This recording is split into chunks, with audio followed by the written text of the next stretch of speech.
So there's a YouTube channel called My Life in the Shy. I've invited this guy a bunch of times to come on my stream so we can, talk about, problems that he talks about that are going on in the black community, problems in politics and how they affect the black community, so forth and so on.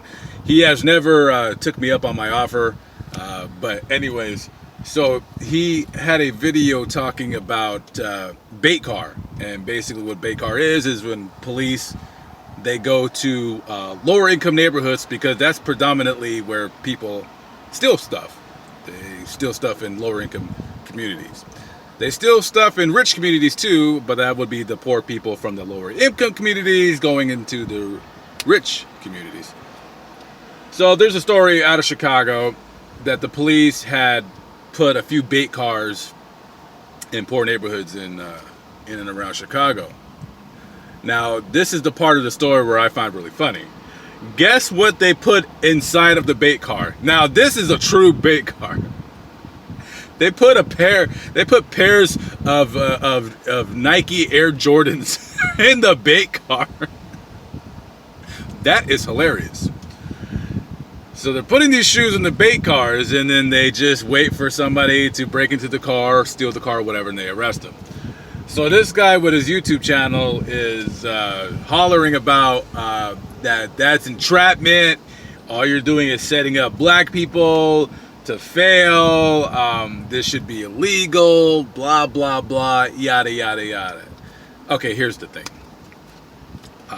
Number one, it's totally fine and legal for the police to put bait cars with Jordans in the dashboard, Jordans on the seat, in plain view. That's perfectly fine and it's perfectly legal. The police can use bait cars with the key in the ignition, the car running, with big stupid rims on the car. They can do that. That is totally fine and that's totally legal.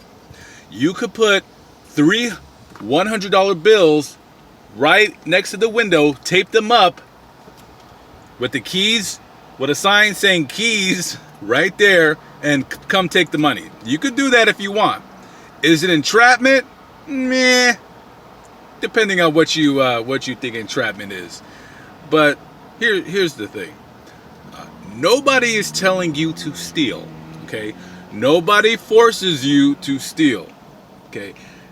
People don't go into the black community, or any community for that matter, and tell someone, hey Michael, steal this car, please steal this car. They don't do that. Now, they might put a car there, might have a pair of Air Jordans, and hey, you make the decision.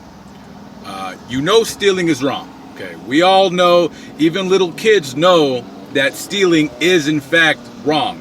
And it's also against the law. So you make your choice every day that you live your life, and you walk in whatever neighborhood you live in, whether it be middle class, rich, or poor. You make your own decision in life. If you want to steal that car with the keys in the ignition while the car is running, it's okay, it's fine. Again, nobody forced you to do it. You did it on your own accord. You did it on your own volition. Black people, in general, I'm talking to black people, like that, have got to stop making excuses for why their communities are in shambles.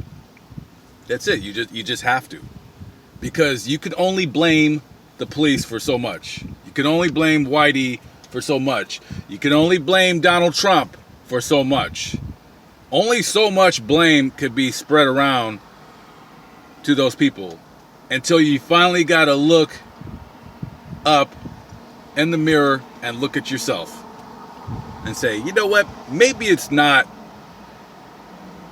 Donald Trump. Maybe it's not that white cop over there. Maybe it's me. Maybe it's my family. Maybe it's us as a community. Maybe, possibly, that could possibly be the reason, the broken family structure